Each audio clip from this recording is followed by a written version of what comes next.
বিদ্যুতৰ মাচুল বৃদ্ধি আৰু বাছ ভাড়া বৃদ্ধিৰ প্ৰতিবাদত অসম গণ পৰিষদ দলৰ গুৱাহাটী মহানগৰ সমিতি আৰু যুৱ পৰিষদৰ মহানগৰ সমিতিয়ে আজি গুৱাহাটীৰ মাজমজিয়াত শক্তিমন্ত্ৰী প্ৰদ্যুৎ বৰদলৈ আৰু পৰিবহণ মন্ত্ৰী চন্দন বৰ্মৰ প্ৰতিকৃতি দাহ কৰি প্ৰতিবাদ সাব্যস্ত কৰে। কংগ্ৰেছ দলে বিগত 12 বছৰে অত্যাৱশ্যকীয় সামগ্ৰীৰ লগতে পেট্ৰলজাত সামগ্ৰী আৰু বিদ্যুৎ তথা বাছ ভাড়া বৃদ্ধিৰ লেখীয়া জনবিৰোধী কাৰ্যত লিপ্ত হৈ আহিছে। ৰাজ্যৰ জনসাধাৰণক বিদ্যুৎ যোগানৰ নিশ্চয়তা দিব নোৱাৰা কংগ্ৰেছ দলৰ শক্তিমন্ত্ৰীগৰাকীয়ে সঘনাই বিদ্যুতৰ মাচুল বৃদ্ধি কৰি ৰাইজৰ ওপৰত অতিৰিক্ত আৰ্থিক বোজা জাপি দিছে।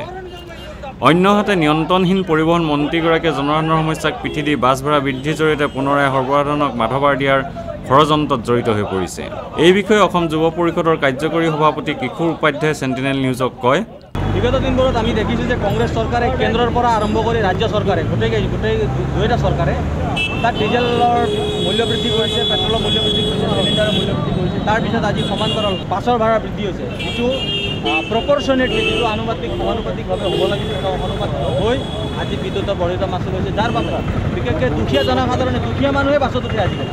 বিকশিত অসমৰ শ্লোগান দিয়া মুখ্যমন্ত্ৰী তথা কংগ্ৰেছ চৰকাৰখনে এনেধৰণৰ জনস্বাৰ্থ বিৰোধী সিদ্ধান্তৰ জৰিয়তে প্ৰকৃততে কি বিকাশ বা উন্নয়ন সাধন কৰিব বিচাৰিছে সেয়া এক বৃহৎ সাঁথৰ হৈ পৰিছে। অসম গণ পৰিষদ দলে চৰকাৰৰ এনে হঠকাৰী কাৰ্যৰ বিৰোধিতা কৰি যাব বুলি উল্লেখ কৰি কংগ্ৰেছ চৰকাৰৰ জনবিৰোধী কাৰ্যৰ বিৰুদ্ধে প্ৰতিবাদ সাব্যস্ত কৰিবলৈ ৰাইজলৈ আহ্বান জনায়।